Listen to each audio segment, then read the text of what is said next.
Good evening, everyone. Thank you for joining my live stream this evening.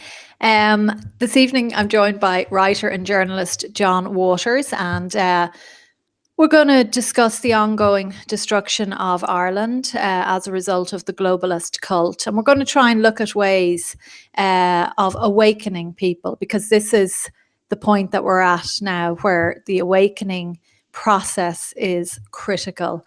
And all of you watching this evening, I know, are probably wide awake at this stage. But we're going to just go through some of the insanity of the week, some of the, the fact that the globalists are getting very frightened that the game is up, and the agenda is being pushed through very, very, very rapidly now. So, John, thanks a million for joining me. Hi, John. How you doing? Good, thanks. Good. John, last night I covered the issue of water fluoridation and how, the Irish people are allowing themselves to be mass medicated, allowing themselves and allowing their water supply to be effectively poisoned with a neurotoxin called hydrofluosilicic acid, which has a very strong link to cancer. And we discussed the fact, that we have the third highest rates of cancer in the world on our little island. And, I've been thinking a lot about it today because the stream had a huge reaction. A lot of people said, thank you for covering water fluoridation. We really think it's a lot to do with what's wrong with the country, in that the reason why so many Irish people are sick, but also the reason why so many Irish people are submissive. And I've been mulling it over today in my head quite a bit and wondering, what sort of a people allow their water supply to be mass medicated with a neurotoxin? What sort of a people allow that to happen? What sort of a people keep electing the same politicians into power who ensure that this effective poisoning of their water supply continues? John, what sort of people pay the wages of RTE stars, millions of euros, to allow them to keep them in the dark? What sort of people do that? What sort of people send their children into schools to allow them to be brainwashed, to allow them to learn that, or to be taught that maybe they're a girl instead of a boy, to allow them to learn about things like pornography? Why is it that the Irish are tolerating all of this, John? Because I am scratching my head and I'm increasingly despairing. Well, we've touched on these aspects before, and to me there are two fundamental questions or issues. One is our history. We have a history of colonization, and that is psychologically devastating for our people when they don't deal with it, when there is no intellectual process to deal with it, and there isn't, because we don't have the necessary instrument, which is an artistic realm capable of speaking truthfully to the people about their own history, which would enable them to deal with the history, to see it clearly for what it was. And as a result, you have all kinds of pathologies. You have a kind of a pathology of infantilization. You have a pathology of mimicry. You have a pathology of self-hatred. They're the main elements in what the legacy that you have as a people as a result of the colonial experience, which we had for hundreds of years. Now, the seat of that colonialism in Ireland was Dublin. And now we have a new colonialism. And the seat of that is also Dublin, because the powerful are now the media, who dictate what we may and may not speak about, and how we may speak about certain things, and how we are spoken to, and who may speak, and what is to be done with people who don't speak as they are supposed to. And we know all about that. We've been through all of that. And when you bring those things together, you have a people in the middle who are actually lost. They are children, terrified by reality, and who want therefore to privatize themselves completely in their own lives. It's understandable, or to hide away in alcohol or in antidepressants, or all of these pathologies and their representations in our culture are present. And if they're mentioned at all, it is always in a way that is incorrect. It's always to pathologize them medically, to medicalize them, to talk about depression, to talk about anxiety is the new one now. Anxiety. Well, anxiety is exactly the thing that people suffer from if they don't become aware of how the reality is. That's we know this from our own experience, and we know it from reading about these topics. Read about alcoholism. The core question, the core problem for the alcoholic, the driving force of alcoholism is not drink, it's fear. It's the fear of the alcoholic, of everything, which mounts and mounts and mounts as time passes. And the same is true. I've often said this, that the Irish population collectively have many of the symptoms of the alcoholic, who is defined by, among other things, like the idea of being an egomaniac with an inferiority complex, which precisely defines us. When you see us swaggering around the place when we're the most enlightened, liberal, pluralist country in the world, and yet we can't actually defend our country. We don't have a country. We have people coming here lecturing us about how to run our country, and we're not able to tell them to get stuffed, and so on. And that's and you have these appalling ads that you see on TV recently now, where you have the Department of Justice, browbeating the public, the Irish people, about how they can behave and what they should say to outsiders, are you allowed to ask somebody who's a different color and shape to you, where do you come from? No, you're not. That's racist. It's racist. Well, I'm a different color and shape to people in Dublin, and they've never hesitated to ask me where I'm from. And I say, well, I'm from Roscommon, and they say, well, that might, you might as well be from Bangladesh in many parts of Dublin. I'm just saying that, we are allowing all of these terrible things to happen to us. And yet we would be the first to kind of join in some chorus that says we're now the most self-confident people in the world. This sort of nonsense you hear all the time, which you heard right through the Celtic Tiger. We're now an enlightened, progressive, prosperous nation. No, we weren't. No, we weren't. And we're not now. We might have the best gay marriage in the world. Yeah, but we can't actually house our own people. Yeah, but I mean, look, it is, this is the case that we do have the best abortion in the world. We've got the best gay marriage. This is what our culture is about today, John. Yeah. That's what we've got. Sustainable living. It's the most unsustainable place on the planet in many, many ways. We've got the highest property prices probably in Europe at the moment, but no, but this is all the cognitive dissonance that goes on as part of the narcissistic narrative. And I often do say that Ireland is the narcissist of Europe, because narcissists are deeply, profoundly insecure. They live with great shame, but they cannot tolerate any criticism. And it is a personality disorder. And the problem with personality disorders is that they are very, very difficult to treat. You can't treat a personality disorder usually. A mental illness can be treated, but not a personality disorder. So maybe this generation is just, the brainwashing is too late. Is it too late for them, John? Well, yeah. I mean, do you remember like this syndrome or this thing that we used to see in media, in newspapers, like some foreign newspaper or magazine, like The Economist or Der Spiegel or the New York Times, would do an article about Ireland. And suddenly, it will become a talking point for weeks. 2 weeks. Like, what do these people think of Ireland? Oh, they like us. They think we're very intelligent. They think we're very welcoming. Oh, we're so good. We're so amazing. And this is an attempt to build yourself up. This is exactly what the alcoholic does.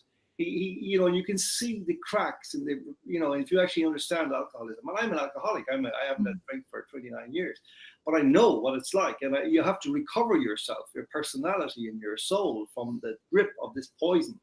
And in the same way, I mean, if you actually look at the history of Irish alcoholism, most of it happened in the past, out abroad, in Camden Town, in Boston. That's where you saw the Irish alcoholics.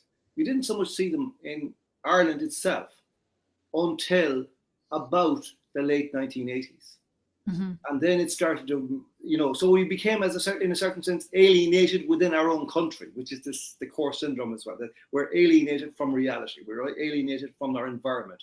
And that more and more, so the further we get from our history, as it were, from those dark days, from the famines and the penal laws and all those things that you think will be receding in our imagination, the worse the symptoms get, the further we get from them, which means that far from actually receding, they're actually growing and growing and growing.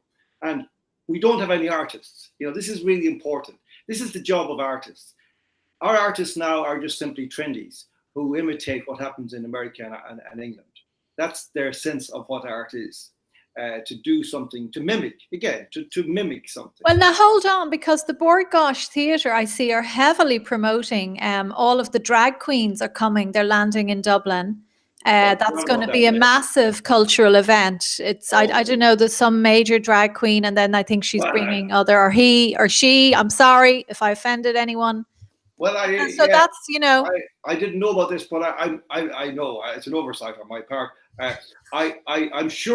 I'm sure, I don't doubt it, that Dublin is the drag queen capital of the world. This is a measure of ourselves. They'll probably be all made doctors of Trinity College before they leave. Why not? Bring it on. Dr. Pussy, or whatever you call yourself. This is the kind of country we have now, Gemma. We've got to get used to it. Our friend Dave Cullen from Computing Ireland, that great young guy who does these videos like yourself, these posts, he has this thing called moral inversion. And this is another symptom of the post-colonial thing, whereby the good is rendered bad and the bad is rendered good. So you have an exact flipping over of reality, of what morality and value is. So we actually start to celebrate the most toxic and nasty and worthless things. And we disregard and disparage what is valuable. So now you see this all over the place in all kinds of things, that nothing has any value, and you can't actually point it out, or you're either a misogynist or a racist or whatever it is. And you can see it in all kinds of ways. Like the standards are just slipping in every conceivable way, on radio and television, and the theater, in what is called literature. There's a very interesting thing last week which is worth mentioning. This doesn't just obtain or relate to Ireland, but there was a 30 intellectuals, so-called. Yeah, I do want to. I was going to bring this up. This is a great piece that you wrote. Yeah. I wrote an article for First Things about it because it really was striking. These 30 guys, and there was some serious players in there, like Ian McEwan, like the novelist, and Salman Rushdie, and Milan Kundera, the Czech novelist who wrote The Unbearable Lightness of Being. Now, in fairness, he's now got into his 90s, so he has some bit of an excuse. Colm Tóibín, our own Colm Tóibín, represented Ireland in this particular circus. And, these people were singing the praises of, or warning about the imminent collapse of the European dream, the European idea. Now, they never told us what the idea was except talk about liberalism. And essentially, they wrote this letter. It was written, I think, by Bernard Henri Lévy, the French philosopher, Queen or whatever he is. And it was absolutely pathetic to think that these are claiming to be intellectuals, and it was actually written in tabloidees. They were worried about populism. Imagine 30 intellectuals talking about populism as being something that actually has a meaning for people, other than people. Populism means people. They were actually comparing the likes of Matteo Salvini to Hitler. They were, yeah. In a sense, they were. This is the desperation in the globalists. But Jim, this is what I mean. And let's take someone like Ian McEwan. I've read every single one of Ian McEwan's books. He's a fantastic writer. Has written a couple of turkeys, but most of them have been great books. And he's a very intricate, clever, intelligent writer. And he's prepared to put his name to this. I don't think I could buy and read Ian McEwan's next book after having seen his name on the end of that diatribe, that pathetic diatribe. And the same goes for all the others as well. Who do they think they're speaking to? Do they think we're all stupid? That we're going to buy into this threat, this menacing about Matteo Salvini. Matteo Salvini is an amazing man who has actually had the courage to take his dying country by the scruff of the neck and haul it up in the bed and say, do you want to live or do you want to die? And now Italy has risen up with him and said, we want to live, Matteo, we want to live. Well, bring on the Irish Salvini, because we desperately need him or her to step up and grab us by the scruff of the neck before it is too late. So, yeah, no, and I'm going to read a little bit from this. It's a really interesting piece. I put it out online earlier. It's called "The West is Stirring," and John wrote it for First Things, the website First Things, which is an American journal, isn't it? It's an American journal, yeah, very interesting magazine, because it's superficially it would be seen as a religious magazine, but its actually brief is to write about the role of religion in the public square, which is a big theme of mine going back. So it's actually about, if you like, the role of the transcendent in the public, in the collective and individual imagination of the world. And that's such a vital thing and a lost thing now, that, you know, that brings us back to Pierce and the spiritual nation and all of that kind of stuff. So that's what the magazine is. And I write for it regularly. I love writing for it because it's a really, really, I mean, I think it's actually one of the best magazines in the world. It's an excellent, excellent magazine. It covers such a wide range of subjects. But I mean, you're talking about these so-called intellectuals, and you're saying in the end they descend to reductio ad Hitlerum, referring to a challenge greater than any since the 1930s. They employ the term populism as a hypnotic trigger word to demonize those who are different in outlook. Populism was once merely a synonym for popular, signifying a connection to the people, for the people, with the people. Almost no one speaks of the people these days, and for good reason.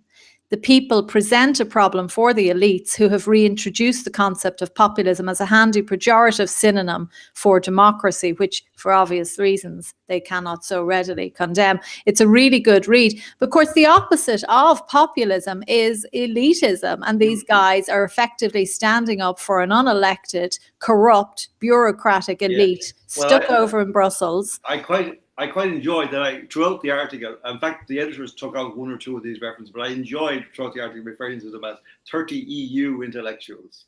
You know, lovely, yeah. Which is about the level of them. Like, they're just spokesmen for, and mainly they're men, and, you know, despite all their PC credentials, they're actually mostly men, about 3/4 of them, and they're actually, the average age must be well up. That's not a problem. But you think they'd be smart at this stage in their lives.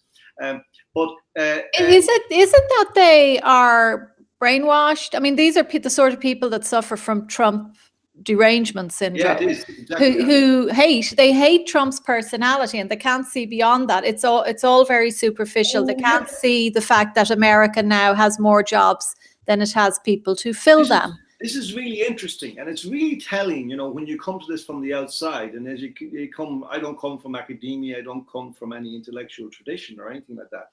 I come, you know, I kind of clambered up the ivy at the back of the house, you know, and in the back window, and nobody was looking, you know. But, you know, this is an amazing thing when you actually look at these guys, and you see that actually when you look at their words and parse them, and you realize that actually these guys are children too. Because they're actually chanting a word, liberalism, which no longer has meaning for anybody in the world. They're chanting and they're clinging to it. Because why? Because they watch the BBC too much, and they read The Guardian too much, and they read the New York Times too much, and they don't look outside and think. And that tells us that their art is valueless. They don't have any value in their thought or their art, because they don't know anything except what they knew in college and what they did in their debating societies when they were in college. It's the same agenda all the time, even though 50 years or more have passed and the world has turned upside down at least 3 times. And they're still chanting the same pro-feminist, pro-LGBT, as if these were the defining questions of our time. When in fact the defining questions, as Matteo Salvini has said, are survival, demographics, the fecundity of the European population, the ability of the population of Europe to reproduce itself and stop itself being swamped from outside. These are the pressing issues. And if we don't deal with them, there won't be a Europe, and there won't be a European art to speak of in 50 years' time. So, you know, I think it's pathetic, but it's... Yeah, I mean, and these are the guys that should be, you know, they would have possibly in the past, you know, have stood up for the great tenets of democracy, which are freedom of expression. And I mean that not in the way it's understood today, freedom of speech, freedom of conscience, freedom of religion, because they would have, seen themselves as standing up against communism. But now what they're defending is communism with rainbow, hues attached to it. Right. It's communism plus rainbows and unicorns. That's all it is. It's fascism. It's Marxism. It's, an absolute attack on people having different. They're all for diversity, but not for diversity of thought. You're so right, Gemma. That's exactly it. And, there's a very interesting example of that among that group. I mean, again, I go back to Ian McEwan. He's the one I respect the most, because he's a highly intelligent man. He's written superb books. Right? He's a fantastic writer. Atonement. I listed Atonement as probably the one great European work among all of the output of the 30. Because it's a fantastic book about, and half of it is about the First World War, and it's just amazingly written. If you want to be there, that's the book to read about it. But he, a couple of years ago, got caught up in a very interesting controversy where he said something totally unapproved. And that was, he said something to the effect of that, well, where I come from, a male has a penis, right? Shocking. He was absolutely set upon and dragged before the audience to apologize, which he did. And he has been very quiet since. Now, this is a very interesting example. And now you see, he's kind of being rehabilitated because like he did a movie there recently, I think on Chisel Beach, one of his novels, I think, with Saoirse Ronan in it. Now, you can imagine what the cost to your psychic well-being of having to actually have Saoirse Ronan in a movie based on one of your books. You have to be very polite and very quiet and not offend anybody, or she might leave the movie right in the middle of it and cost everybody billions of dollars. So that's what the cost of this success is. Yes. So this is all about fear, really. Yeah. It's all about fear. Am I going to be loved among the lovies? Will I still be adored and worshipped? I think you've put your finger on it there. And this leads us nicely into some of the insanity of the week. Relating to the offense culture, the snowflakes who are so easily offended, and all of these apologies. Now, let's start with the Guinness apology. Yeah. Did you follow that, John? I did follow that, yeah. And this thing about the grandparents. The grandparents had already picked the team and all that. And then, now I have a very interesting, it's amazing, like in the process that you and I are involved in, and Amazing Polly and all of these people that are gradually converging into a kind of a loose alliance of minds, shall we say. It's very educational for all of us, because each of us says things that the other won't have thought of. And I find this really, Amazing Polly is really amazing because she says incredible things that, bring me further into my own understanding and into deeper down. And she did a very good one there recently. I think it was only this week where I only saw it earlier in the week, where she's talking about, this kind of blackmail kind of, deplatforming culture, the kind of where people are, put under pressure if they are seen to associate with somebody or something. They're immediately attacked on Twitter and these places in order to loosen their connection with that person and cause them to push that person away, deplatform that person or whatever. And you saw it. There were attempts to do it to me recently, in of all places, Longford, God help us. You know what I mean? The Longford Arabs were speaking at a pro-life meeting, and there were really assiduous attempts by some of these people. To actually have me deplatformed, and imagine being deplatformed in Longford. What a loser, No, nothing wrong with Longford. Yeah. Longford is a good place, and I hope it stays that way. But. The Guinness thing put a new thought, and Polly put a new thought into my head. It's very interesting that all these things seem to happen now. The Guinness thing. Let's just explain the background to that in case people didn't follow it at the time, because they've better things to be doing with their lives. As far as I understand it, they came up with a slogan for the Irish, an ad for the Irish rugby team. Wasn't that right? And there was a question. What was the question? I think it was something along the lines of that, we know what side we're on because our grandfathers, we're on the side of our grandparents, and suggesting that this... It was accused of being a racist idea. This is highly racist. Yeah, because why? Because it reminds us that we're a race of people and that we have antecedents and our grandfather, when in fact we are now an amorphous mass of humanity, which sort of just reaches its arms out and drags in as many people from outside as possible. And we don't really care who they are or where they come from. We, in order to show our great virtue to the world, we want to, give our country to them. Here, have our country. We don't want the country anymore. We'll leave. We'll drown ourselves in the sea. We'll jump off the nearest cliff. You come in, have our country. That kind of thing. But I have a theory about this, and because there's something about it that strikes me as bizarre, that we're all now knowledgeable enough about the way these things go, that if you're actually working for an advertising agency or for the client company, you must surely be aware when you come up with something like that, this is actually, there's an orange light flashing here somewhere, right? Mm. And they seem still to go ahead. And then they go through the apology. And I said, there's almost a sense of ritual about this that makes you think that maybe they actually are deliberately doing this for whatever reason. And my theory is something like this, that actually these are not accidents. JD Sports was another one. There was one about the Scottish jersey. Today. And the athletes. It was all over Twitter this morning. JD right? Sports, whoever they are, apologize for using sexist image of woman. Yeah. And you just say, here's another one.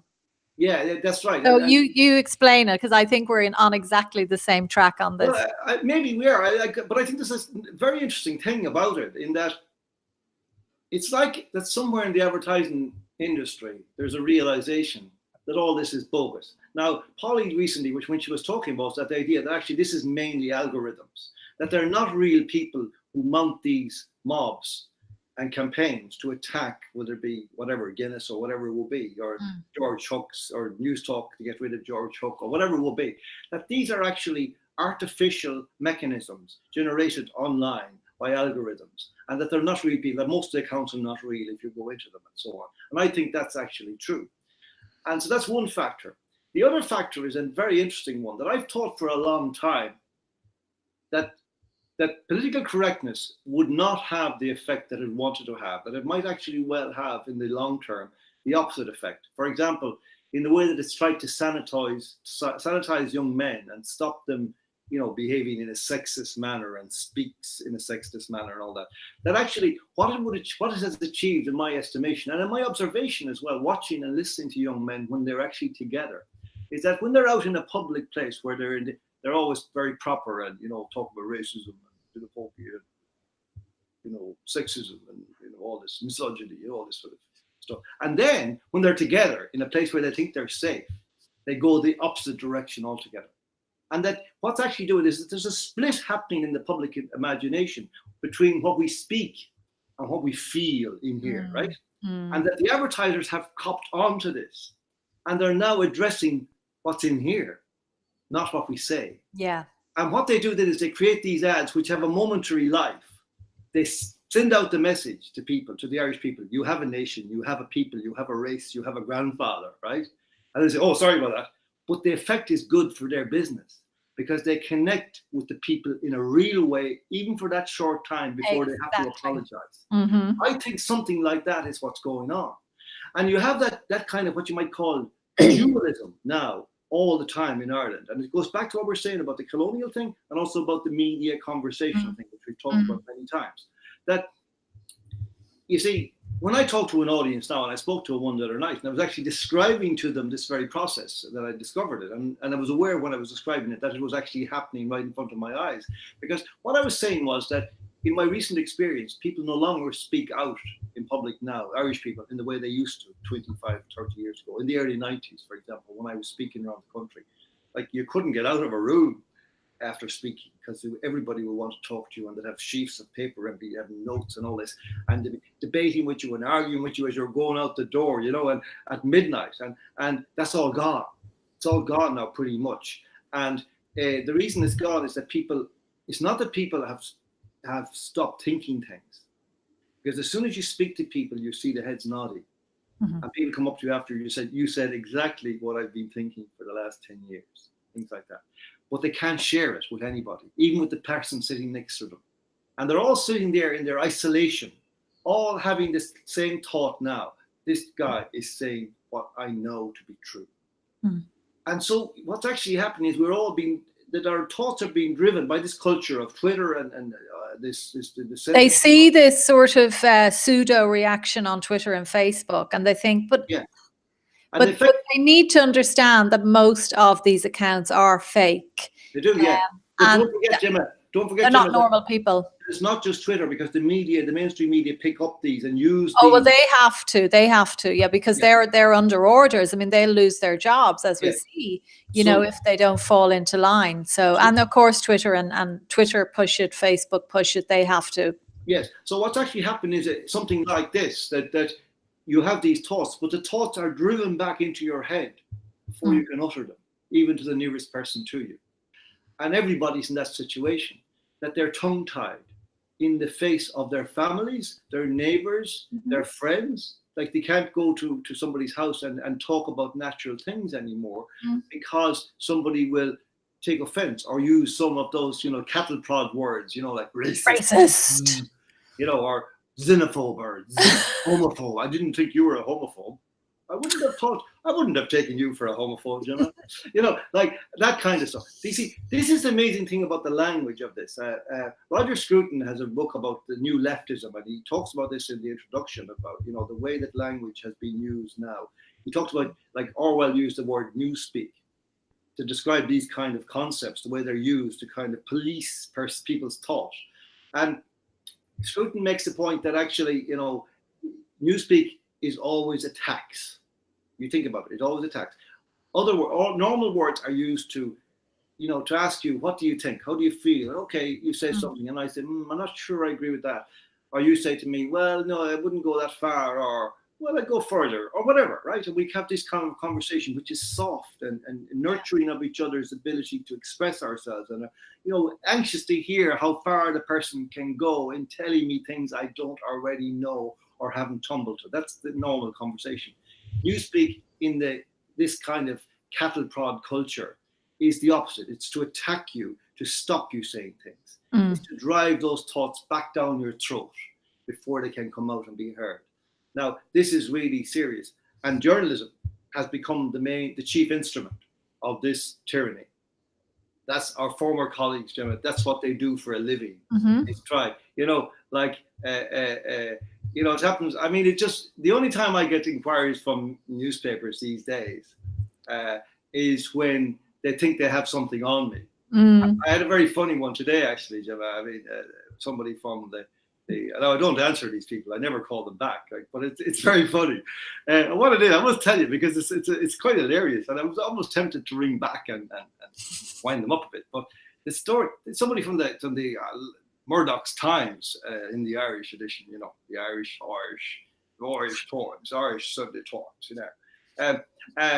They left a message on my answer machine saying, on my message minder, saying that the revenue commissioners appeal system have issued a judgment in the case of a book seeking artist exemption, and it seems to fit the description of my book, Give Us Back the Bad Road. So they were wondering, would I confirm or deny this? Now, obviously, this is a setup because once I say it is, then they will just, you know, it's open season on Waters again for the next 2 or 3 days, you know, and that's what they enjoy, these people. This is what their job is, not to tell people what's true or false.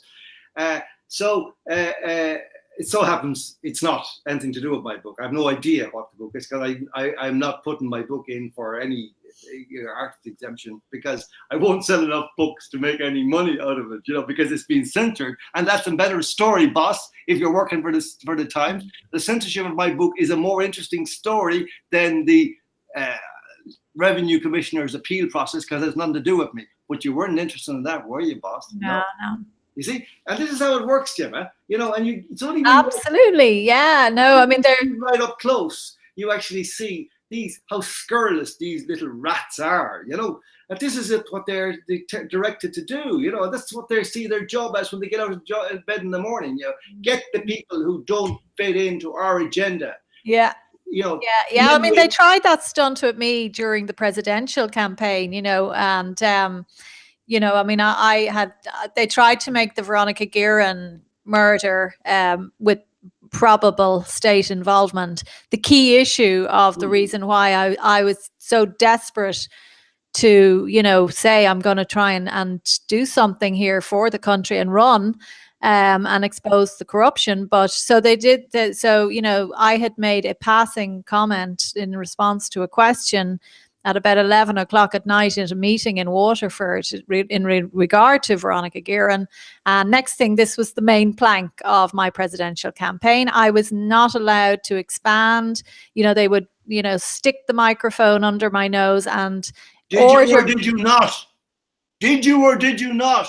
Did you or did you not? And I said, well, I'd like to explain the background. And I can, it's not me that's saying this. It's actually a member of An Garda Síochána is the person who believes she was murdered by elements within the state. And the British media were the first to say it after her murder. Funnily enough, the Irish media didn't report it, but the British media did say that there were elements within the state involved in Veronica's murder. And I will continue to say that for as long as I am above ground.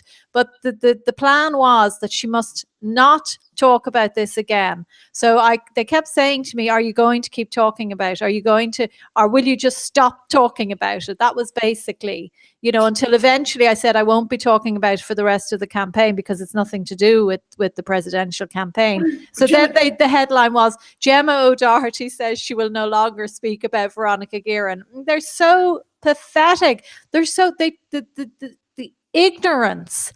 They treat the public like complete clowns that the public don't see through the nonsense. This is the thing. The correct question or something like it in this is to ask you, Gemma, do you have new information on this case that you can tell us about? Exactly. Why this? Like, I'm a journalist I've been around a while. My work has led to the reopening of a number of murders, so you'd think the normal reaction would be, what? Okay, that's really interesting. Let's sit down and have a long conversation about it. No. Shut down immediately. The two main culprits were that man down in Cork, plastic sheeting, Pascal Sheehy, and Boucher Hayes. And my goodness, they should hang their heads in shame. This is a one of their own who was murdered, and I was raising questions about it, and they just wanted to shut me down. These people are not, in my opinion, journalists. They're not interested in the truth. But at that level, it's very, very black and serious, and there's no question, Gemma. And then there's other cases which in the future we will talk about, I hope. Well, we will talk about those cases as well, because they need to be spoken about. There's a very interesting one which we won't go into tonight now, but that is not that long ago of a case where a man died and the media ignored the most obvious aspect of that case, which was staring everybody in the face. We won't go into it any further than that. But we will do a live stream, I hope, on it some evening, because it's definitely another media cover up. Yes, for certain, and it's extraordinary when you actually see all of the dogs that were standing there and did not bark at that time. But we're sounding cryptic, so I want to just briefly say about the episode today. Again, the most hilarious aspect of this is that in my case, that my book came out in October, was ignored by every single media outlet in Dublin. Mm-hmm. Everybody. They pretended it didn't exist. But now they actually know it exists because they found something that they might be able to get at me with. Sorry, boss. It's not going to work. You're wrong. Although I was actually tempted when I was walking along the street after getting this call. I should really ring him back and say, yeah, I was very disappointed, and let him run the story, and just look like a total pillock, which is what he is. Yeah. They've little to do with their time. Yeah. I just want to get back to the Guinness thing, because we hadn't finished on that. We have to accept Guinness is a globalist brand now. It's owned by Diageo. It's not Irish anymore. And, they're very clever because they managed to generate a few days of, a little bit of patriotism there. Yeah, it's true. Like we're very clannish. We stick with what our ancestors went with. Not all of us, but and then they do the apology. So then they're keeping all of the globalists, the cultural Marxists happy as well. Yes. So it's a win-win for them. And also there's another element of it as well, that actually it seems to be established. It seems to be well known that if you create conflict and become involved in it and survive it, it's win-win. It's a game. I remember actually hearing this for the first time back in 1990 when I was interviewing Owen Harris, who was working at the time with Mary Robinson, tutoring her how to speak and walk and talk and all that, and she had been involved in a controversy in a row over an interview she gave to Hot Press, and she said some things. I can't remember what they were about now, but they got her into a bit of hot water, and he was saying about how he had talked to her afterwards. He says, "You have to get blood on the blouse. You have to get blood on the blouse." So, and I always remember that, that if you're selling something, you have to get blood on the blouse, because that's when you're winning. When you're in a conflict like that, it works. So I think that actually what's going on there, to some extent, is that these globalists, like, there's this almost kind of paradoxical thought going on now everywhere, whereby everybody is mimicking the same mantras publicly, but nobody believes in them. And so they're trying to get underneath them to get their message out to how really people really feel and really think. And I think that's kind of part of what's going on. But of course, the globalist thing, this is what a shocking thing that Guinness is not Irish. Look, Bono is the classic example. Bono, like when we think who's the most famous Irish person, a lot of people would say Bono. He's the least Irish. He's the least patriotic. He is the most globalist of all of them. And so he hangs around with George Soros, for goodness sake. So Guinness, Bono, forget it. They're not Irish. Absolutely not. Well, you're talking to somebody who has cause to understand that very well, because I once wrote a book about, which had U2 as the center. It wasn't about U2 particularly, but it was about Ireland, and I use U2 as a motif to tell a story of Irish culture, going back to the Middle Ages, but also expressing itself now in the most modern idioms like rock and roll. And I saw these U2 as good guys in this journey, in this story. And that's the way I wrote about it. And over several times over the last 25 years since I wrote the book, people have asked me, would I reissue the book? And I said, sure, go ahead. But they say, well, you have to update it. And I said, well, it's finished. And now it's not. This is the interesting thing, because now U2 have completely flipped from all the things that they stood for then. And you're right, they're standing for. It's an amazing thing, that I see about. It's an extraordinary thing about people who become celebrities at that level and become wealthy.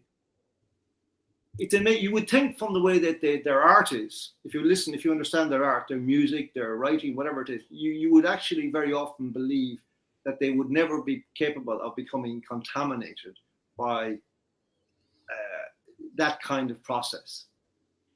But what I've noticed about them is that they seem to gravitate towards wealthy people. That people who, you would expect to be, to want to remain among the people all their lives so that their art might remain pure and true. They go immediately in helicopters all over the country. They don't travel by bus or train. And that's kind of what's happened to you too.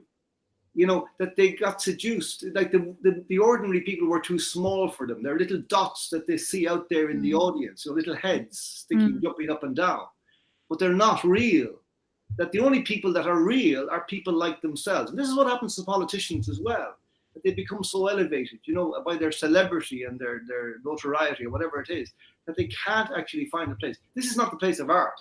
This is something that is missed completely. The poet in the Middle Ages in Ireland was a traveller. He walked from village to village, and he stayed in houses, and he got his meals, and he worked. He worked for a living with his hands as well, and he moved among the working people, and was their voice.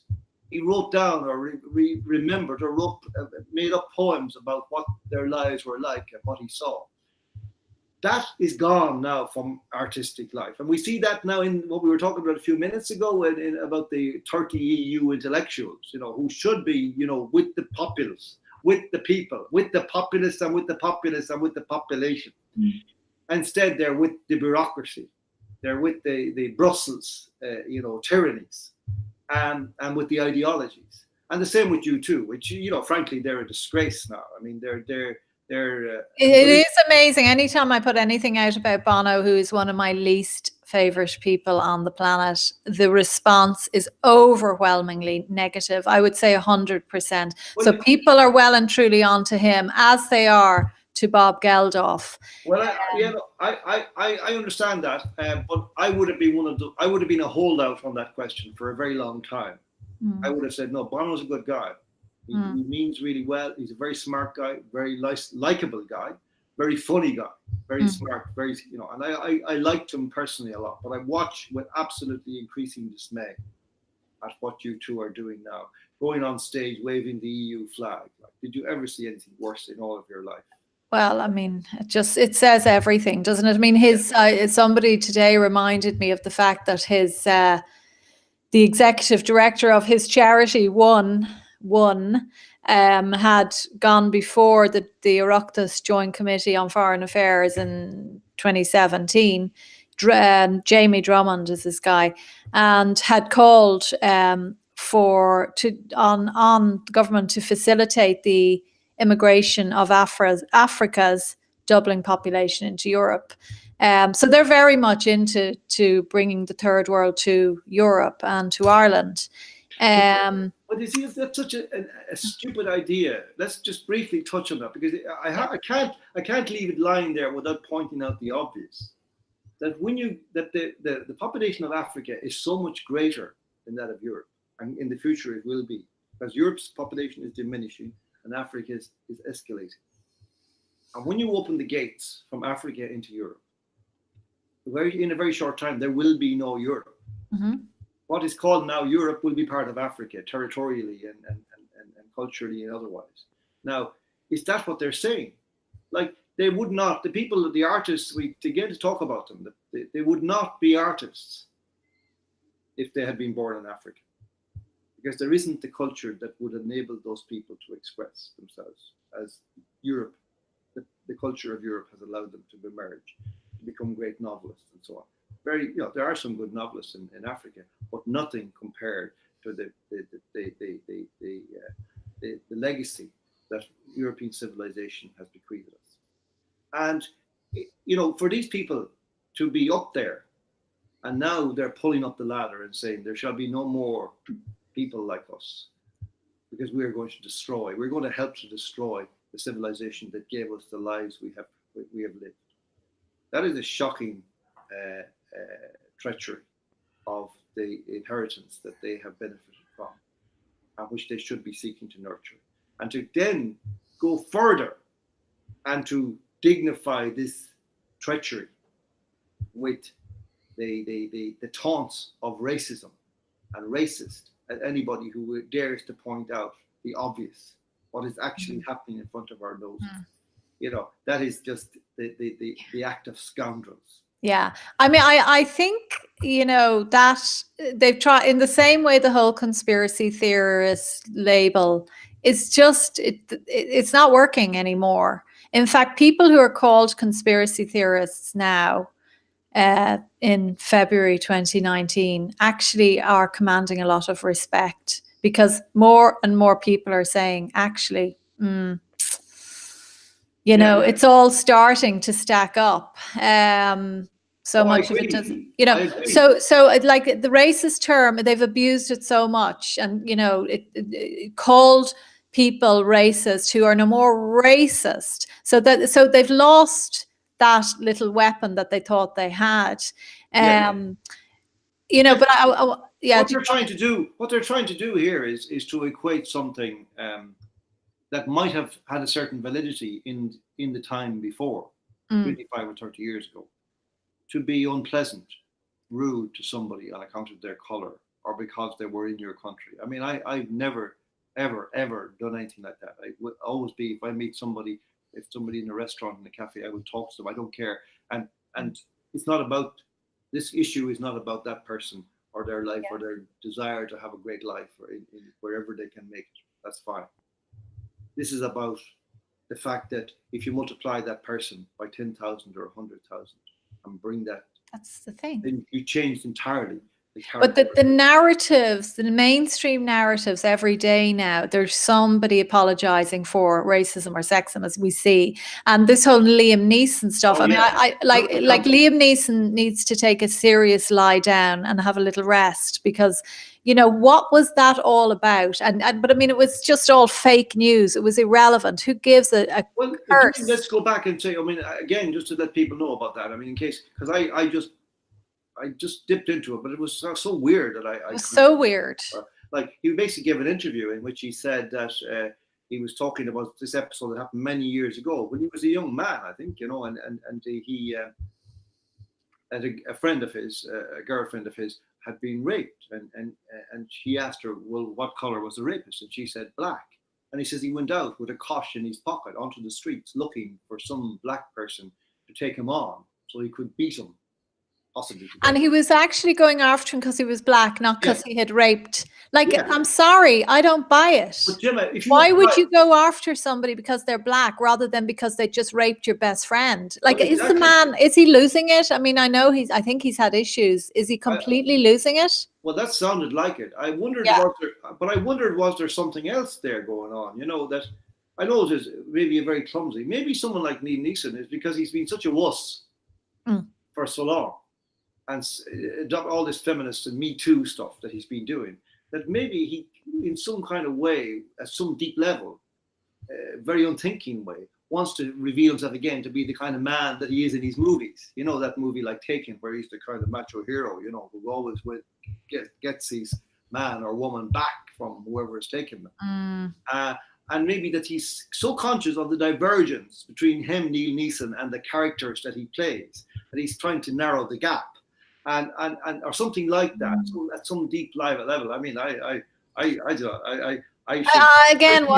be getting $60 an hour for this stuff, Gemma. You know, this is. I think it's some sort of a setup, in the same way I think the Guinness thing was a setup to try and trigger people into feeling guilty. You know, that. You know, you shouldn't feel that your grandparents, because your grandparents thought a certain thing that you might, because that might make you Irish. It might make you more Irish than the Malawian person who's going to run for your city council. You know, so God forbid you would have a thought. So I think they generate these narratives to trigger guilt. Yes. And maybe Liam Neeson, you know, put this nonsense out. That he had a moment. Is this maybe because Irish people are, you know, they have this inherent racism in them? Is this what the idea was there? Because I don't believe for one. I actually, the more I think about racism, because I've been called a racist so many times recently, and I've never, like, the idea of, I absolutely adore people. I adore all cultures. I've been fortunate enough to travel the world and be in Africa, and I absolutely adore Africa and the Middle East and everywhere. It's very interesting, you know. Yeah, sorry. But no, but you know, so just this notion that Irish people are racist, for goodness sake, I mean, people are not generally racist, full stop. Yeah, well, you see, there's so many questions we need to tease out here, Gemma. Like, and I took a bit of flack from some people who would be kind of broadly in agreement with what I'm saying about these questions after being on with Stefan Molyneux there recently, where I actually was talking about that I felt that, and with Gran Torino, I said something similar, that I believe that in an essential way, anybody can come to Ireland and become Irish, can become part of the Irish nation. That it's not necessarily a matter of blood, and it's not necessarily a matter of being born here. They're the normal two criteria. But that you can actually, and we know, all of us know one or two people in our lives who have been here for a very long time, maybe from early childhood or even later, who so fitted into the country and became added them with the personality of Ireland that you couldn't call them anything else but Irish. And they have nowhere else to go other than Ireland. And they are therefore, in my estimation, Irish. Now, that's where I got into trouble was that because there seemed to be an insinuation there that, well, that's the same as them saying, well, there's no such thing as Ireland and there's no such thing as being Irish, so everybody can come. And that's not what I'm saying at all. And there's a world of difference between understanding and appreciating that in an individual person, no matter how many of them there are over the place in a certain theoretical sense. And saying that 10,000 from whatever country can come here and set up camp, and that they'll be Irish too. We'll just call them Irish, when in fact they won't. They'll still be Pakistanis or Bangladeshis living in an enclave with nothing to do with Ireland culturally or otherwise. No loyalty or allegiance to Ireland in any sense. And this is what we're now doing, using the stick of racism to stop people pointing out that this is an entirely new and different thing. This is mass migration, and it is going to destroy our country. We need to wake up to this clear distinction very, very soon, because it's happening so fast that the traitors who are doing this to us, they're not going to stop. They now see that we're onto them, and they're speeding up. They're accelerating their whole program. Watch them. And you watch the streets and watch the way that people are now coming in. You can trust what you see on a street. Ask people. Very much so, especially in Dublin, especially in the city. Your eyes are not deceiving you. It is for real. It is real. It is very real. And you know what? I've been thinking a lot this week, passing hospitals and seeing the nurses out on strike. And, and I grew up in a family of my father was a pharmacist, my mother was a nurse. She was lucky enough to nurse at a time when the health service was still pretty decent before the state took it over. But and she had a good career. But so I absolutely worship nurses. I worship any vocation, anyone that goes in to a career for the good of others. Okay, but I have to say, I was looking at those nurses this week out on the streets, and everyone beeping their horns, and part of me was saying, what do you expect? What do you expect? Their unions have duped them by not standing up against mass immigration. Now, in Ireland, we have the highest number of foreign doctors and foreign medics working in our health service. In the EU, we have the highest number, okay? Now, the hospital system, of course, would collapse without them, and they're wonderful people, and nobody's disputing that. But the reality of immigration, when it comes, is that it drives down wages. Any economist will tell you that it drives down wages, because when you have people coming into a rich country, relatively speaking, from poor third world countries and doing the jobs that their rich counterparts have had to leave in order to work in a better society where they are paid more, it drives wages down. This is what has happened within our hospitals. I had to, and again, you look at the nurses out on strike and you see so many of them are clearly not Irish. And you think, of course your wages are going to go down. Of course conditions are going to go down, because they're bringing in people from countries with very different standards to ours. Also, these unions, they've bought in to the whole open borders, trans, LGBT nonsense. They've bought into it. Yeah. The unions are as bad as the NGOs. They're as bad as every single party in Dáil Éireann. And many of these medics and nurses will be voting in the same parties time and time again, expecting a different result. So as much as I individually love nurses, they did not say to their unions, hang on a minute here. You're bringing in these third world nationalities to our profession. Our wages, of course, are going to go down. Well, and you're driving out our own graduates, our own nurses. And we saw them on the steps of Sydney Opera House a few weeks ago saying, give us a reason to come home. They want to come home, but they won't. That's right. Well, I actually, exactly a year ago, I was in hospital myself, and I had an operation for kidney cancer, and it was successful and all that. But I spent a few days in hospital, not as many as I expected to, because they get you in and out pretty fast now. But I mean, for those nights that I was there, I was deeply moved by these nurses who, would come and do the most kind of, pretty gruesome things that they would have to do in relation to me and my needs, in terms of my condition, because I had a pretty serious operation and so on. There's wounds to be cleansed, all that stuff. I was really moved, and I actually wrote an article about it afterwards, saying that notwithstanding the destruction of the Irish health service by bureaucracy and by greed and all the rest of it, that at the very heart of it, there was still this spirit of love, something indistinguishable from love. for the people who were in the bed and who were in need of that touch. And it's still there. And that's a wonderful thing. But they're destroying it.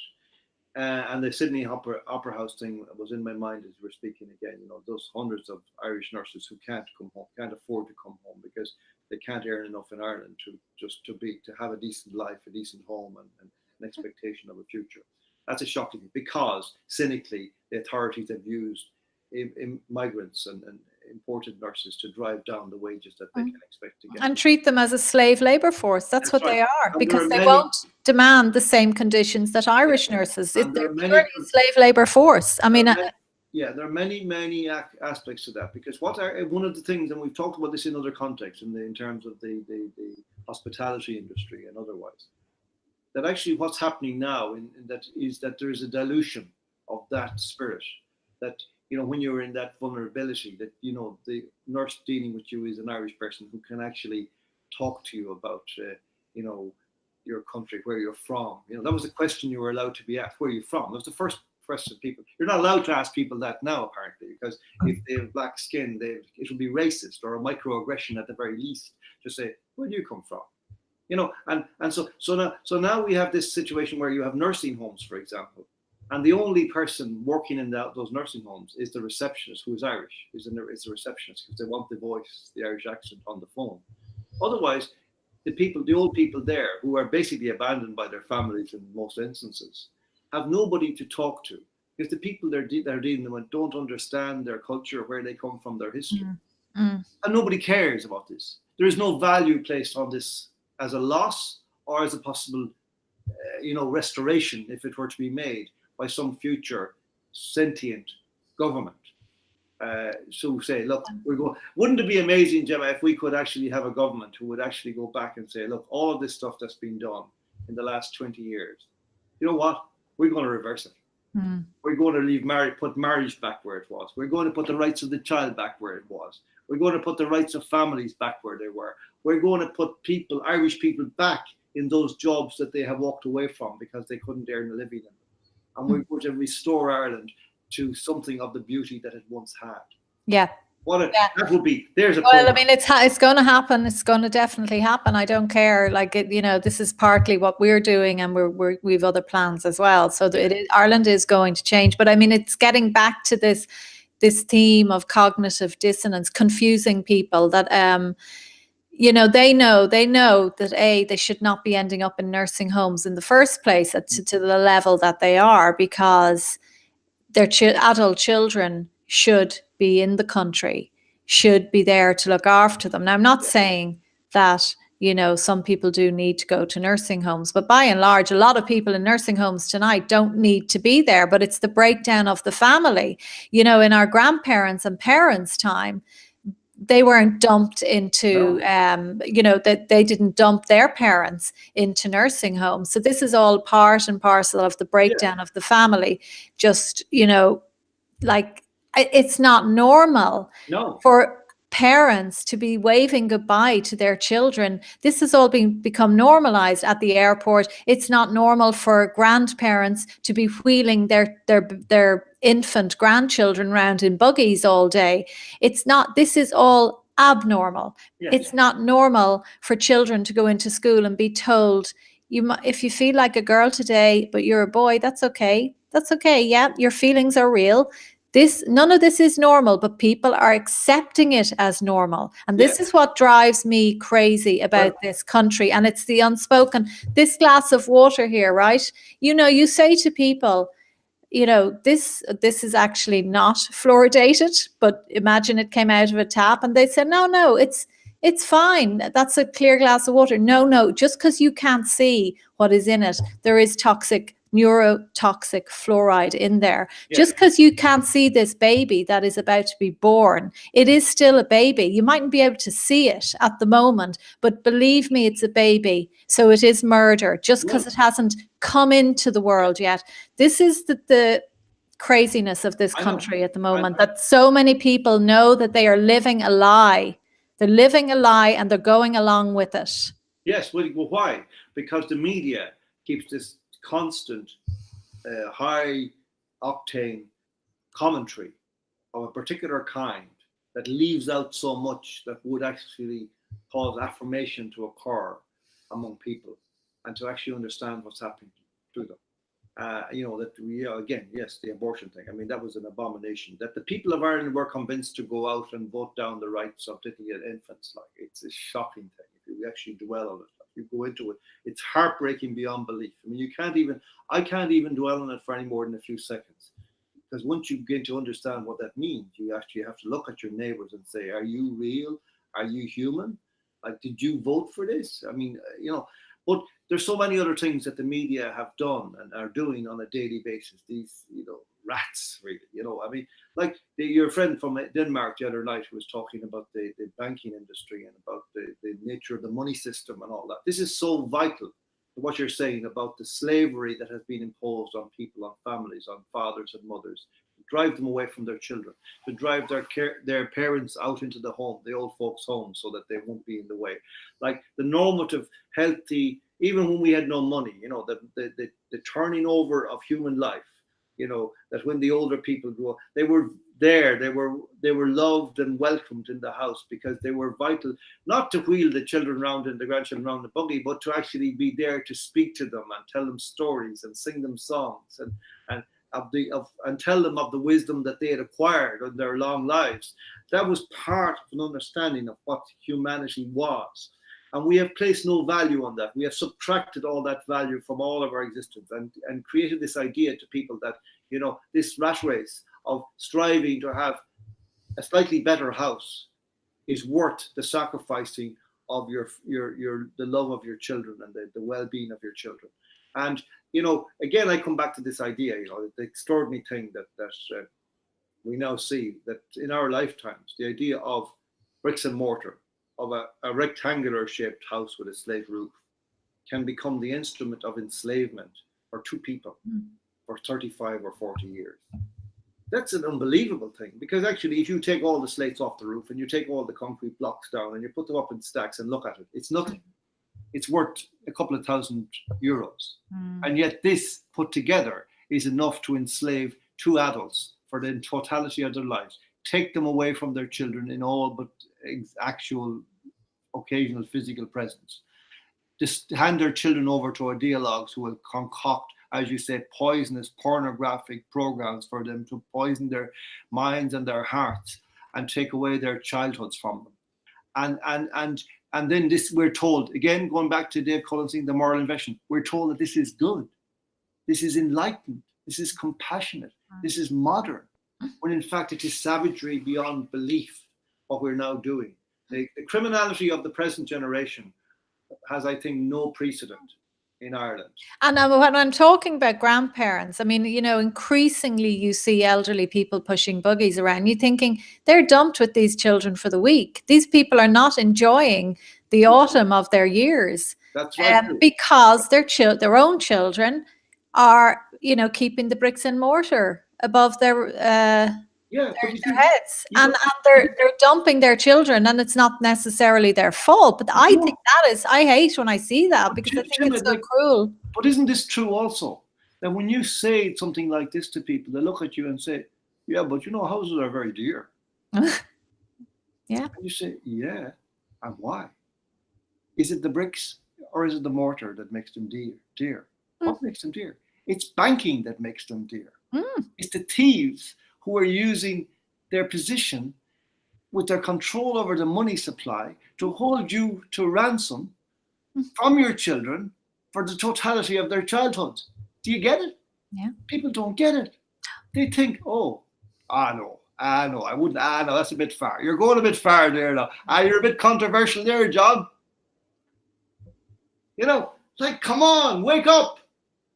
We're in deep, deep trouble. Stop reading the Irish Times. Stop reading the Irish Independent. Stop reading the Irish Examiner. Stop watching RTE. Start to think. Read some books. Read Douglas Murray's book for a good start. The Strange Death of Europe. You have it. That's top of my list.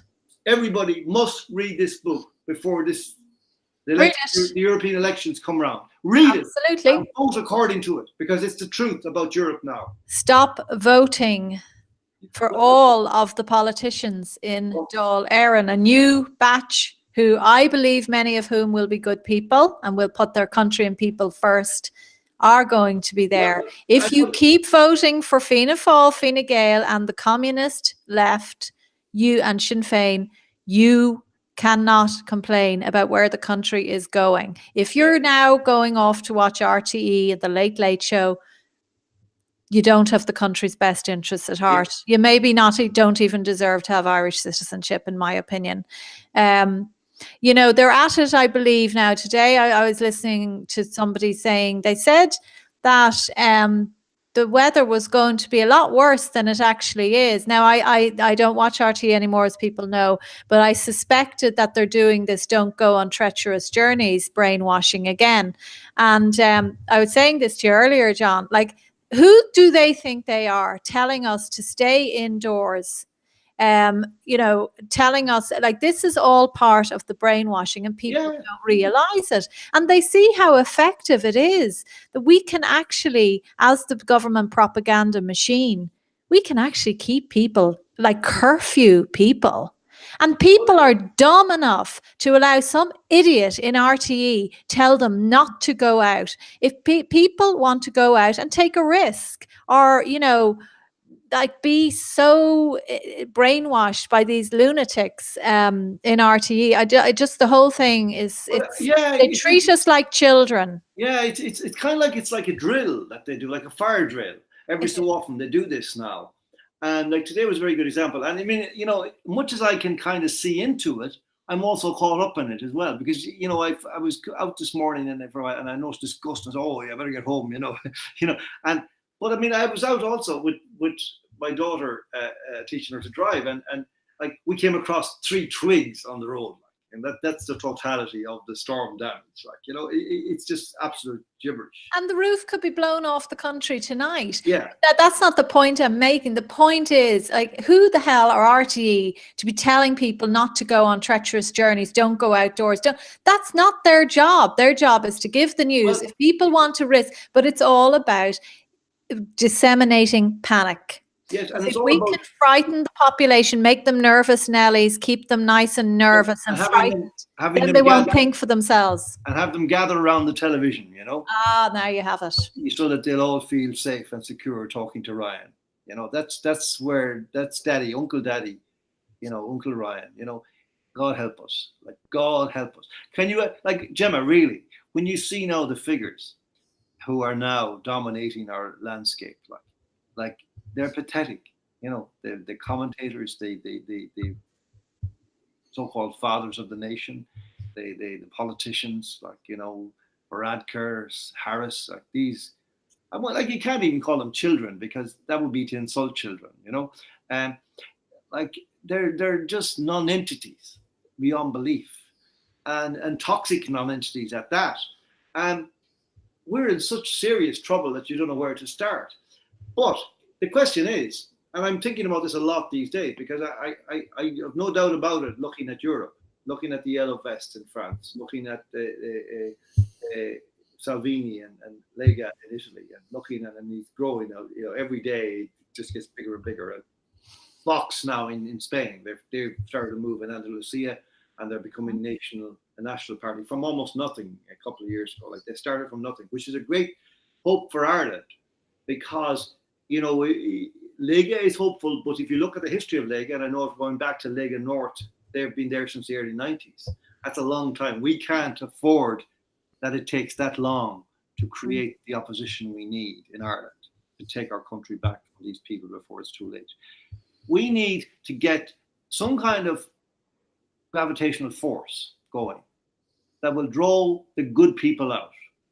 And they're there. We know Edmund Honohan is a good man.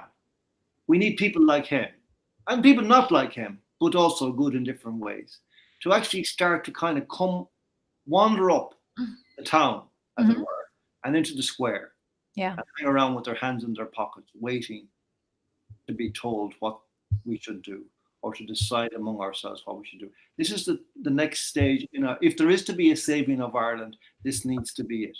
That good, solid, sensible people will say to the Varadkars and the Harrises and the Tubridies and all these other people who are telling us what is true. Sorry, your time's up. Hand in your cards at the desk and go home and wait for instructions. That day needs to come, because if it doesn't come, we're finished. Ireland is finished and has no comeback, because there won't be an Ireland. I keep saying this point. I cannot say that. I think at a deep level, when I speak to people, I'm aware they all know what I'm saying and they know that it's true. Mm-hmm. But they kind of, some parts of themselves, believe that something will turn up. They'll never let it go that far. But the nature of the process that's now underway actually doesn't allow us to have that kind of complacency, because it's a strategy of replacement. And so at the time when you think that we will hit critical mass in our thinking, when we say, oh, no, it's time to wake up, we won't be here anymore in any meaningful sense, because our strengths will have become so diluted that our voice will be, and people will say, what are you talking about? Sure, that's not Ireland now at all. I mean, the gays are already saying that to us, like, even though in no sense is it true in that context. It's just that they've managed to commandeer such amazing bullying power and thuggery on their side. But like that, the people that we need to, it really is now a point where we need to get those people who know what's wrong in their hearts and feel they have something to contribute to their country, to find some mechanism. And it ain't going to come and meet in a Fianna Fáil or whatever the equivalent in Fine Gael is, or the Labour Party. They need to actually find each other and break that taboo of not speaking. I say, chance it. Say to your neighbour, what do you think of all this LGBT stuff? Really? Now forget all the stuff, the guff that you might say if somebody else asks you that. Tell me, what do you think of it? We need to have those conversations between ourselves, because that's what they're trying to stop, and successfully have tried to stop for the last few years. They've stopped us having. It's not even what happens on the national stage level of media. It's actually the effect of that in cafes and bars and homes at kitchen tables. Yeah. And also, what do you agree that we should have no border in Ireland? I mean, you were talking to me the other day about, how the American border, we're also well aware in Ireland that, we have to respect the immigration laws of America. Many of us didn't. But we knew that we'd be in big trouble. I'm not speaking for myself here, but I know people who live there. Let me say a few things about America, because it's very important. Because this argument keeps this dishonest argument keeps being brought up about, well, we all went to America. Our ancestors went to America and they were welcomed there with open arms.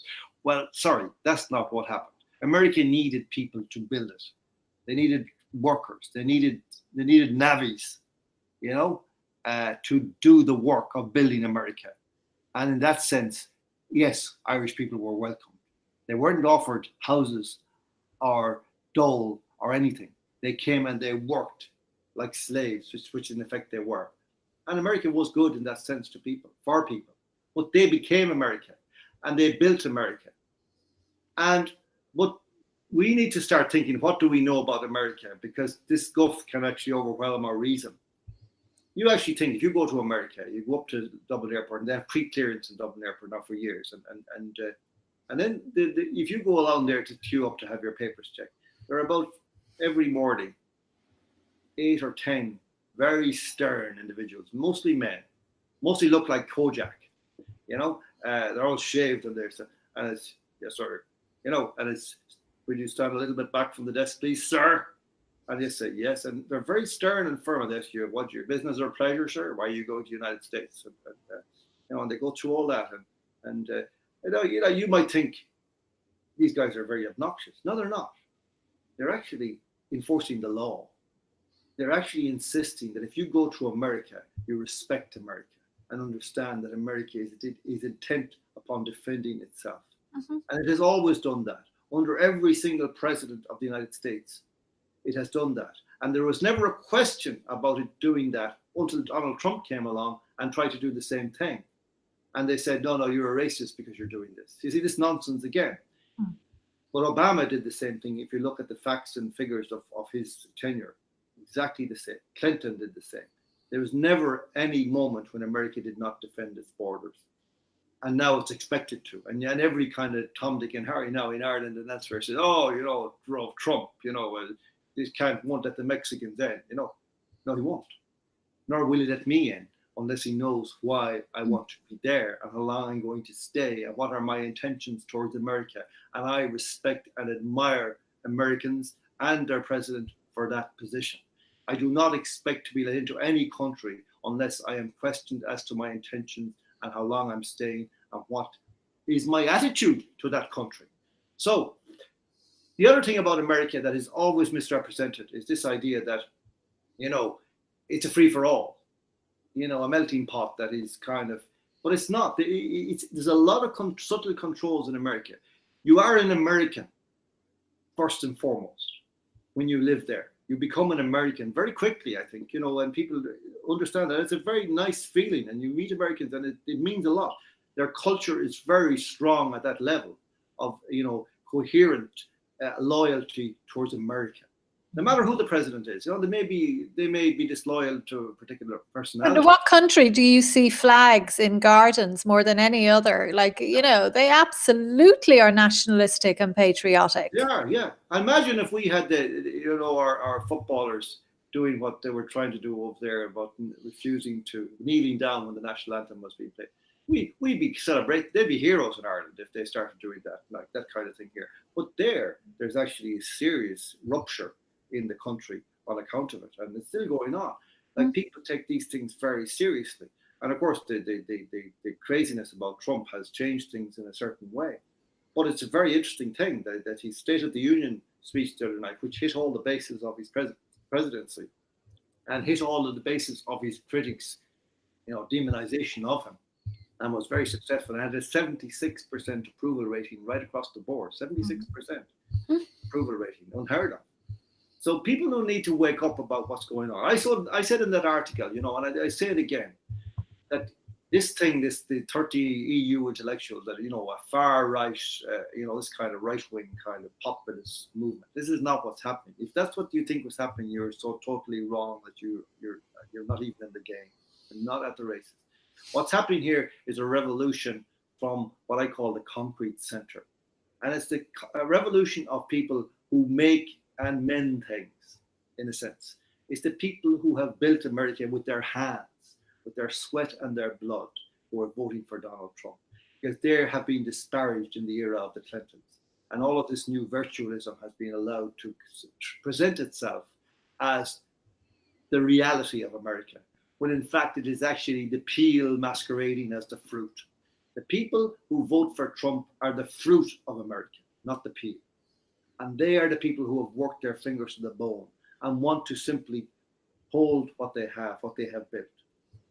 How dare you, me or anybody else, think that I can go to America and usurp the legacy of those people who have built that. Some of my ancestors, I have some entitlement to do that if I want to. But I'm very mindful that has been built by people with their sweat and blood, risking their lives in many instances, And you hear all of this newfangled stuff, like, now I was passing in Washington there a couple of weeks ago. I was passing a skyscraper with glass, everywhere. And up about halfway up, like about a mile up in the sky, I saw 5 figures dangling from ropes. There were men cleaning the windows. They were men. They weren't feminists. They were men. They weren't gays. They were men. This is what made America. And this is what will save America, just as it is what will save Ireland. Men and women of fibre and character who are prepared to stand up for what we have inherited and are determined that we will not give it away.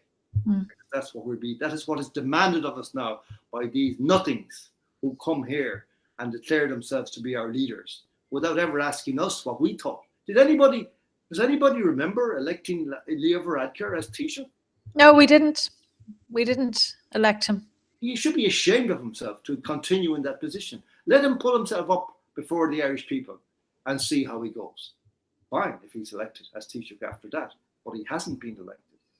And yet, this man has presided over some of the most radical and destructive policies ever introduced into this country.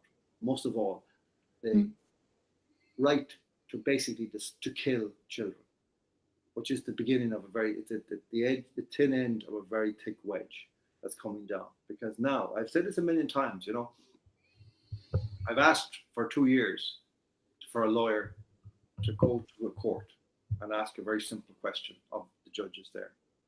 Nobody will do it because they know that the judges don't want to hear this question. And the question is this: Your Honor, or Judge, or whatever we're going to call you, can you tell me that if the Irish people are entitled to vote down the right to life of an innocent child, what is it that remains that protects your right and mine?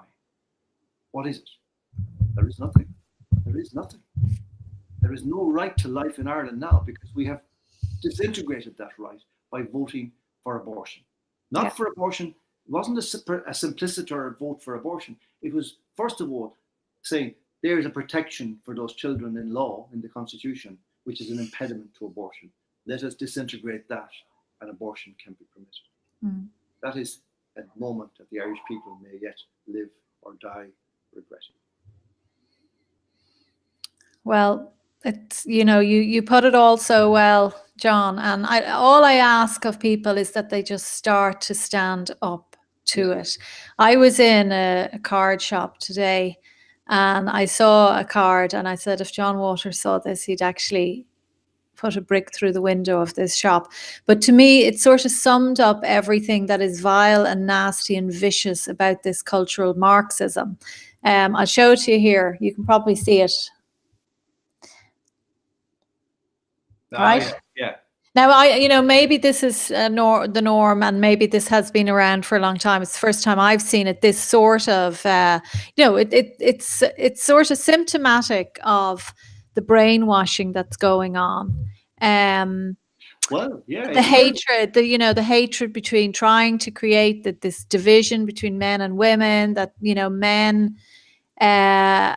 straight white men are actually the biggest victims in all of this. And I mean that in that they are, because they're being written out of everything. And, mass immigration is affecting white Irish men, many of them at the lower ends of the social scale, more than any other people. And then we just have to look at the suicide figures. But I know, John, this is a subject that you are very, very passionate about. But I want to say a couple of things about that, but let me say one thing first of all, which will maybe cause some people to have some pause of thought. Gemma, that in this current wave of migration that has hit Europe since 2015, that something like between 80 and 90% are young adult males. That's what they are. These are not families in the main. They're not in the main women or children. They're actually mainly young men. And this is an amazing thing, because that is the category of human being that we have done most to demonize in our time. And I say this, that feminism did this, and weak men collaborated in that. And they basically attacked the ground that their own sons would be walking on and made it unsafe for those boys and young men to walk on. And that's for sure now. Look at the suicide figures if you doubt.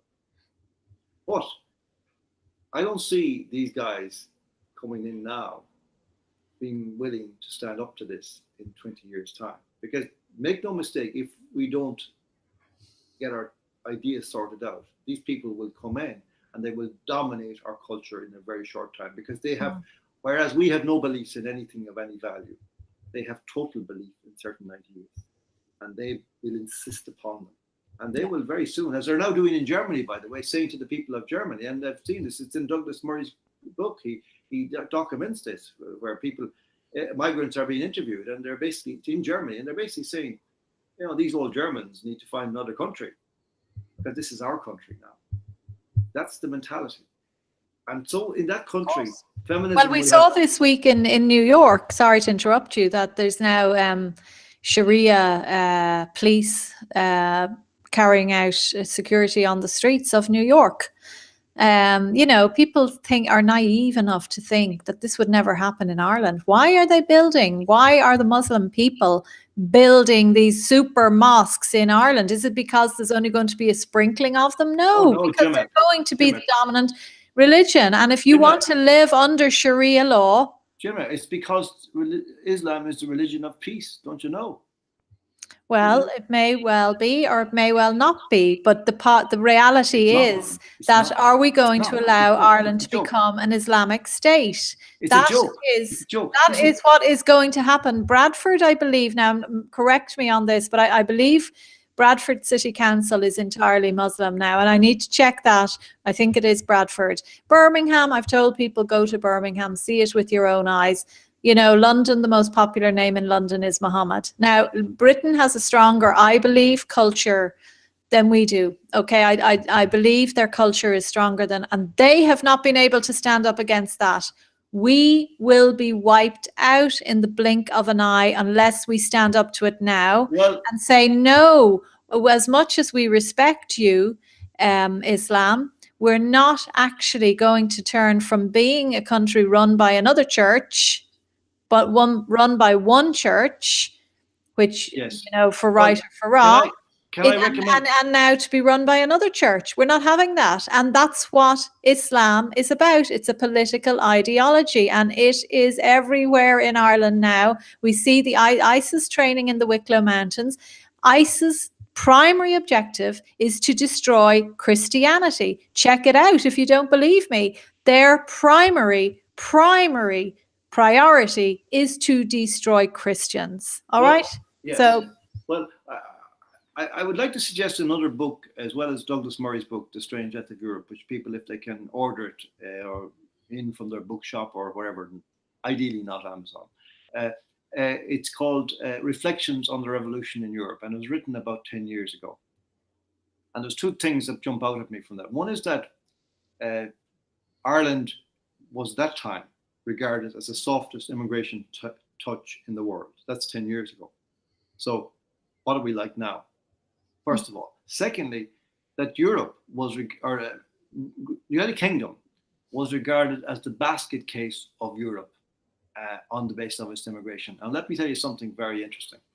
That the immigrant population, or the non-national population of the United Kingdom, after 60 years of systemic migration into it, is something like 15%. 15%.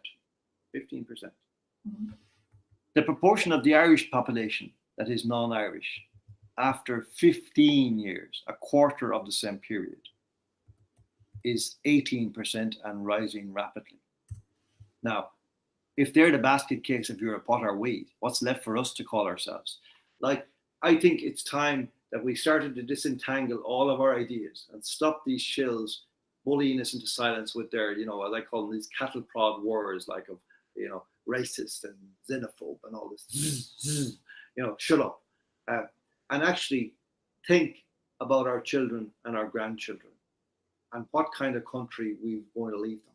Because, you know, all of us, you know, this country has lots of flaws and we keep hearing about them. It has great beauties and great things in it as well. And overwhelmingly in my life, all my life, I mean, I'm very dismayed at the moment and have been for some years now about the way Ireland is going. But overall, underneath that, I have a deep and abiding love for Ireland and for its culture and its history and its landscape and its people, its personality.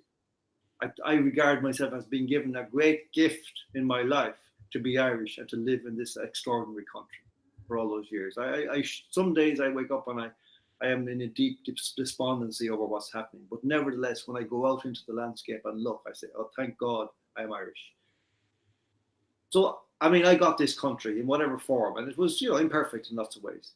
But I was sure as hell don't want to be lying on my deathbed in 20 or 10 or whatever number of years it is, thinking this country has grown worse in my time.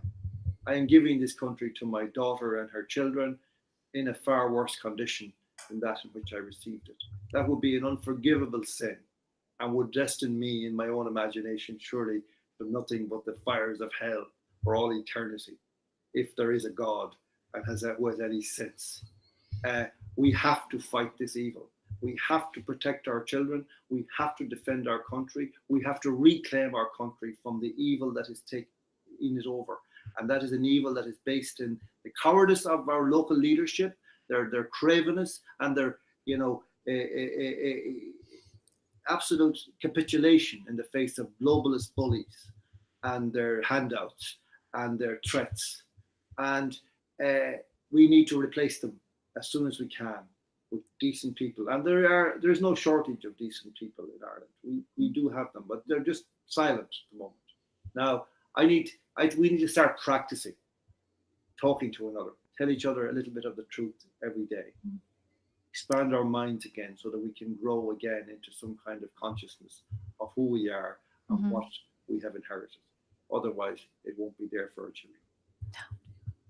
No, well, look, John, you're contributing so much to the awakening that's going on, and I intentionally wanted us to talk a bit longer this evening because we are, it is such a critical phase, and I feel that I don't think there are any other journalists in the country talking about what's actually happening. So I think we have a responsibility because whatever way life has dealt us this hand, it's within our gift to deliver this message.